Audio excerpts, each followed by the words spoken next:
Le 10 octobre 2025, Ibrahim Traoré a pris une décision sans précédent. Fermer le fleuve Sahel, artère vitale d'un pays sahélien. En un seul jour, l'État a repris la main sur une ressource stratégique que des entreprises étrangères contrôlaient depuis des décennies, bouleversant équilibres, intérêts et routines installées. Que signifie pour vous ce pari souverain d'Ibrahim Traoré quand l'histoire rappelle la longue emprise des contrats coloniaux et leurs prolongements économiques? Un ordre ancien vacille, une autre manière de compter le futur commence aujourd'hui, avec des choix risqués, des coûts certains, mais une promesse têtue de maîtrise et de dignité retrouvée. La décision d'Ibrahim Traoré ne se résume pas à un geste politique. Fermer le fleuve Sahel, c'est choisir la souveraineté plutôt que la dépendance, l'autonomie plutôt que les subsides internationaux. Mais ce choix radical a un prix, et si ce pari risqué révélait la véritable mesure d'une indépendance africaine? Autour de Traoré, conseillers, ingénieurs et diplomates s'affrontent déjà sur les priorités. Faut-il restaurer l'économie ou maintenir la ligne symbolique? Dans les rues de Ouagadougou, le peuple célèbre ce qu'il perçoit comme une libération historique, tandis que les chancelleries occidentales évoquent un sabotage. La tension grandit, les regards se tournent vers un homme dont la décision pourrait redessiner les équilibres du continent. En à peine 48 heures, plus de 400 millions de dollars de prêts internationaux ont été gelés. Ce chiffre, froid et brutal, a marqué le début d'une rupture irréversible. Derrière lui, un homme, Ibrahim Traoré, décidé à réécrire l'histoire d'un fleuve et d'un pays. Le 10 octobre 2025, lorsqu'il annonce la fermeture du fleuve Sahel-Monde, découvre un dirigeant prêt à défier l'ordre établi. Cette rivière, jadis symbole d'abondance, était devenue la métaphore d'une dépendance post-coloniale. Ses eaux alimentaient des entreprises étrangères depuis plus de 70 ans, tandis que les communautés locales en restaient simples spectatrices. Pour comprendre la portée de ce geste, il faut revenir au cœur du contrat de 1947. Un accord colonial rédigé en langue étrangère cédant la gestion de l'eau à une société européenne pour 99 ans. Les Burkinabés n'avaient jamais eu voix au chapitre. Leurs champs, leurs villages, leur économie dépendaient d'un système d'exploitation sous tutelle. En fouillant les archives nationales, Traoré découvre que même les données météorologiques, pluviométrie, barrages, pompes, étaient stockées à l'étranger. Une souveraineté amputée jusqu'à la racine. Dès lors, la décision du 10 octobre ne fut pas un caprice idéologique, mais une réaction mûrie face à une humiliation historique. L'annonce, diffusée en direct, fit basculer le récit national. Un dirigeant jeune, seul contre la pression des institutions internationales, venait de proclamer la réappropriation d'un fleuve et d'un destin. Dans les marchés de Ouagadougou, des chants éclatèrent. À Bruxelles, alarmes diplomatiques sonnèrent.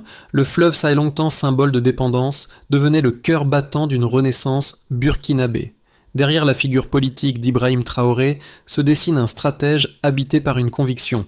Dans les jours qui ont suivi l'annonce, il s'est entouré d'un cercle restreint d'ingénieurs, d'anciens officiers et d'économistes nationaux pour bâtir la nouvelle gouvernance de l'eau.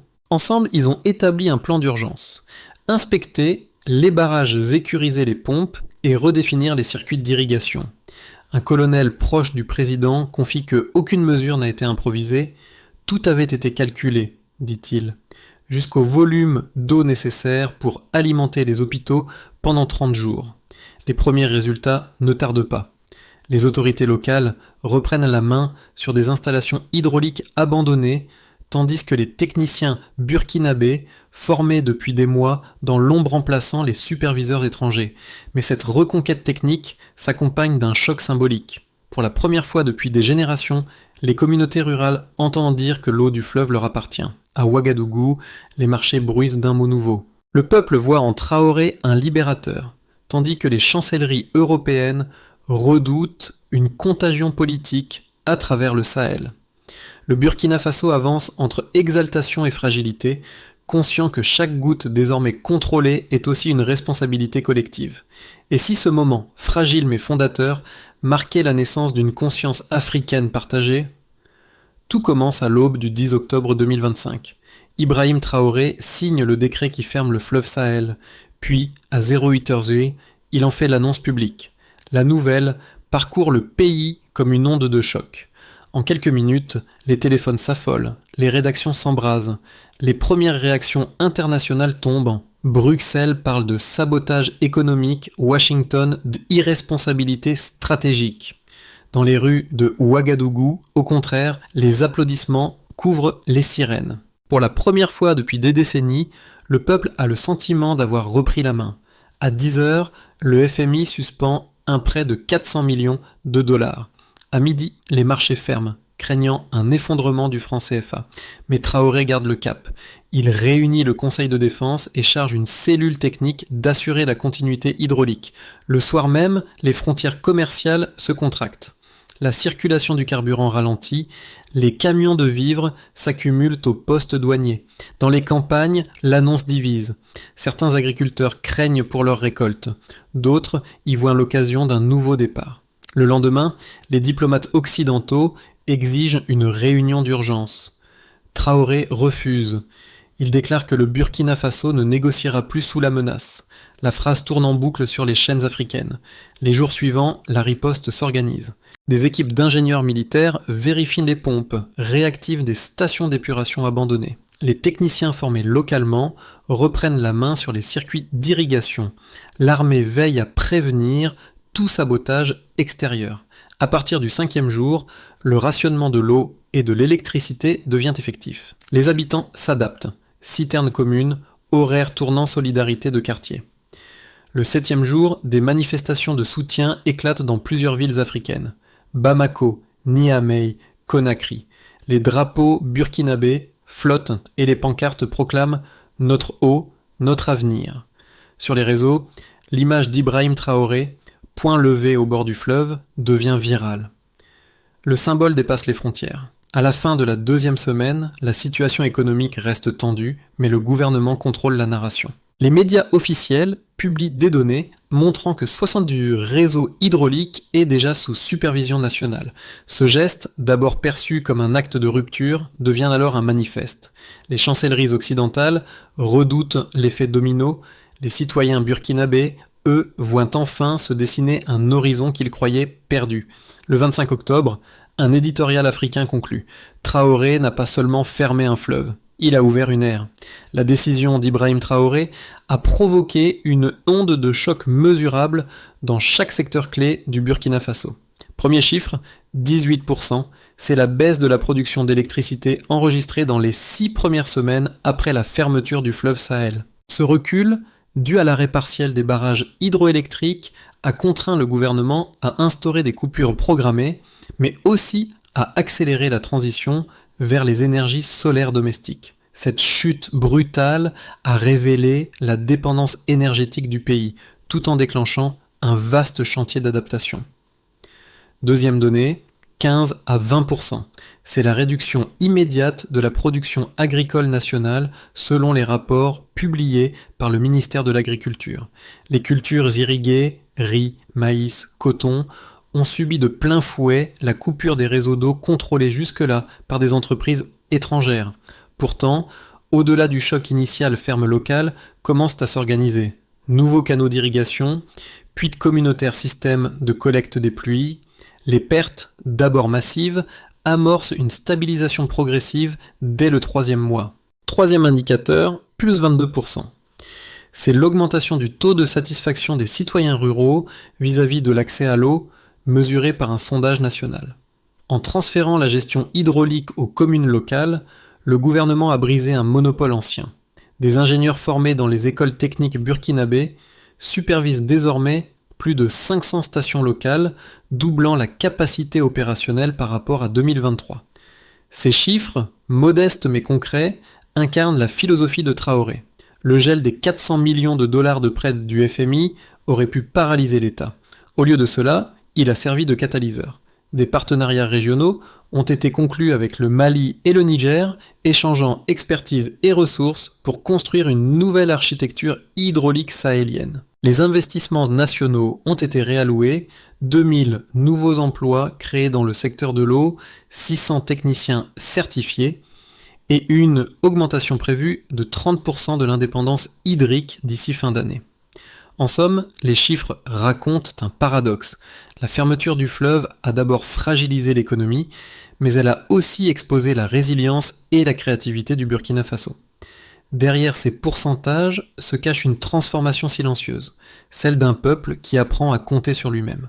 Ibrahim Traoré a pris un risque chiffré, mais il a prouvé qu'un chiffre peut être aussi un symbole de dignité retrouvée. Depuis la fermeture du fleuve Sahel, deux visions s'affrontent autour d'Ibrahim Traoré. La première, défendue par ses partisans, repose sur une conviction simple.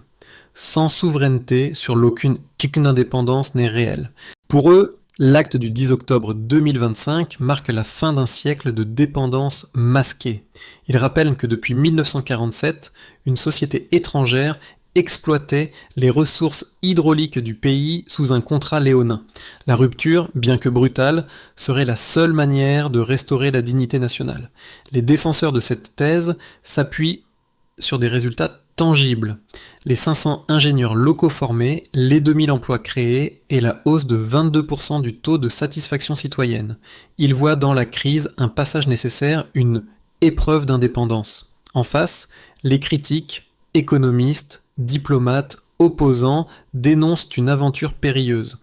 Pour eux, Ibrahim Traoré a joué la stabilité du pays sur un coup de dé symbolique.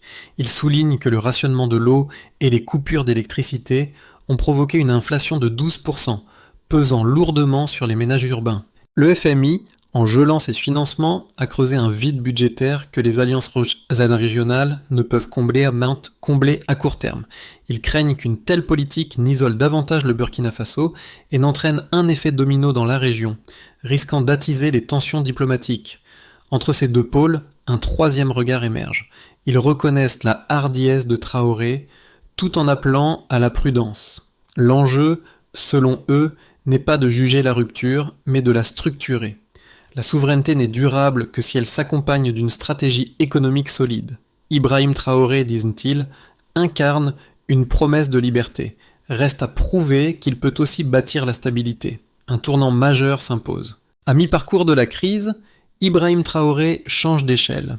Il déclare que la bataille pour le fleuve Sahel n'est pas seulement une question d'eau, mais le symbole d'un nouveau modèle africain de gouvernance. Cette phrase, prononcée devant le Parlement, marque un basculement stratégique. Derrière le geste initial, c'est désormais une doctrine qui se forme. Réappropriation, intégration, autonomie. Le président engage discrètement des pourparlers avec le Mali et le Niger pour créer un conseil régional des ressources sahéliennes, première structure interafricaine de gestion partagée. Dans les rues de Ouagadougou, les slogans évoluent. On ne parle plus de colère, mais de destin. Notre eau, notre continent, lit-on sur les banderoles. Les diplomates occidentaux, pris de courte entente d'interpréter ce repositionnement. Ce n'est plus un repli nationaliste, mais une offre de coopération régionale sans tutelle extérieure. En moins de 3 mois, la fermeture du fleuve s'est transformée en manifeste continental. Et Ibrahim Traoré, d'acteur local, devient la figure d'un continent en quête de souveraineté. Les conséquences de la décision d'Ibrahim Traoré se mesurent désormais dans chaque recoin du Burkina Faso. Du côté des agriculteurs, la rupture bouleversa d'abord les habitudes. La rupture a d'abord semé le doute. Les canaux d'irrigation asséchés ont forcé des milliers de fermiers à revoir leur cycle de culture. Pourtant, au bout de 6 mois, une adaptation spectaculaire émerge. Coopératives locales, réservoirs communautaires et partage de semences résilientes. La production reste inférieure de 15%, mais la marge d'autonomie elle explose. Dans les régions de Kaya et Tenkodogo, les associations paysannes parlent d'indépendance vivante. Dans le monde des affaires, le changement fut brutal, mais porteur de renouveau. Le choc est brutal. Le gel des capitaux étrangers et la sortie des multinationales laissent un vide estimé à 250 millions de dollars. Cependant, ce vide devient opportunité. En moins de 8 mois, 24 nouvelles sociétés locales voient le jour, soutenues par un fonds souverain d'État. Ce qui était une sanction est devenu une école d'audace, résume un économiste de l'université de Ouagadougou. Pour la population, la vie quotidienne connut une profonde métamorphose, la vie quotidienne s'est transformée. Le rationnement, d'abord vécu comme une épreuve, a révélé une solidarité insoupçonnée. Dans les quartiers populaires, les habitants partagent l'eau, installent des récupérateurs de pluie et organisent des gardes de nuit pour protéger les installations publiques. Une enquête montre que 64% des citoyens estiment que la souveraineté vaut les sacrifices. Les jeunes, eux, voient en Ibrahim Traoré un symbole générationnel, celui d'une Afrique qui ose dire non. Et sur le plan régional, les répercussions dépassèrent les frontières, l'impact s'étend au-delà des frontières. Le Mali et le Niger, inspirés par l'expérience burkinabé intamant leur propre révision de contrats hydrauliques. À Dakar, un think tank africain publie un rapport intitulé « La doctrine Traoré », saluant une rupture stratégique du paradigme postcolonial. En Europe, les diplomates s'interrogent. Le Sahel deviendra-t-il le laboratoire d'une haute autonomie africaine coordonnée?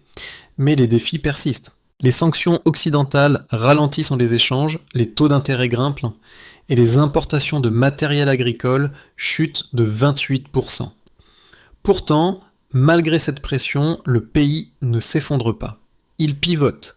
Les infrastructures locales s'améliorent, les ingénieurs nationaux prennent confiance et la gestion du fleuve devient une école de gouvernance. Ce que les observateurs appellent l'effet Traoré n'est pas une victoire immédiate, mais un rééquilibrage profond, celui d'un peuple qui, pour la première fois, apprend à vivre sans tutelle. À 6 mois de la décision d'Ibrahim Traoré, 3 trajectoires se dessinent pour le Burkina Faso. Scénario 1, optimiste. Le pays consolide ses alliances africaines. Les partenariats avec le Mali et le Niger deviennent des blocs économiques régionaux. Les projets d'énergie solaire et d'irrigation communautaire stabilisent la production. Le taux d'autonomie hydraulique dépasse 40%, les capitaux africains affluent et le Burkina Faso s'impose comme modèle d'indépendance souveraine. Dans ce contexte, Traoré devient un symbole panafricain. Scénario 2, modéré. Les sanctions persistent, mais le pays tient. Les prix des denrées augmentent de 15%, les tensions sociales s'expriment sans rupture majeure. Les institutions régionales soutiennent discrètement Ouagadougou, évitant l'effondrement. La croissance ralentit, mais la stabilité politique est maintenue. Les réformes hydrauliques avancent lentement, démontrant qu'un État peut survivre à la pression sans capituler. Scénario 3, pessimiste. Le blocus financier se renforce. Les importations de matériel agricole chutent de 30%. L'économie s'essouffle et la population urbaine subit de fortes pénuries. La fatigue sociale mine le soutien populaire. Dans ce cas, Ibrahim Traoré devrait arbitrer entre survie interne et ambition régionale. S'il plie, la fracture symbolique se refermera. S'il tient, il risquera l'isolement. Entre ces chemins, une seule constante demeure. La souveraineté ne s'improvise pas. Elle se construit. Le pari de Traoré exige endurance, pédagogie et alliance, car l'indépendance en Afrique n'est pas un état final, c'est un processus. Et si le Burkina Faso parvenait, malgré tout, à transformer cette crise en modèle de gouvernance résiliente, il ouvrirait la voie à une nouvelle génération de dirigeants pour qui la liberté ne se mendie plus, elle se bâtit pas à pas. Au-delà des chiffres et des traités, la décision d'Ibrahim Traoré touche à quelque chose de plus intime. Dans les villages du Sahélo, n'est pas qu'une ressource, c'est un héritage partagé, un lien entre les générations. En reprenant le contrôle du fleuve, Traoré n'a pas seulement restauré une souveraineté économique, il a redonné aux Burkinabés le sentiment d'exister par eux-mêmes. Pour les jeunes, ce geste est devenu une leçon politique vivante. Dans les écoles, on cite désormais son nom comme exemple de courage civique. Des enseignants expliquent que l'indépendance ne vient pas des discours, mais des décisions qui coûtent. Sur les réseaux sociaux, des mouvements citoyens appellent à penser comme Traoré, c'est-à-dire oser choisir la voie la plus difficile, celle qui forme la liberté réelle. Les familles, quant à elles, vivent les conséquences concrètes, rationnement, adaptation, solidarité. Mais dans chaque conversation revient la même idée. Au moins, cette fois, c'est notre choix.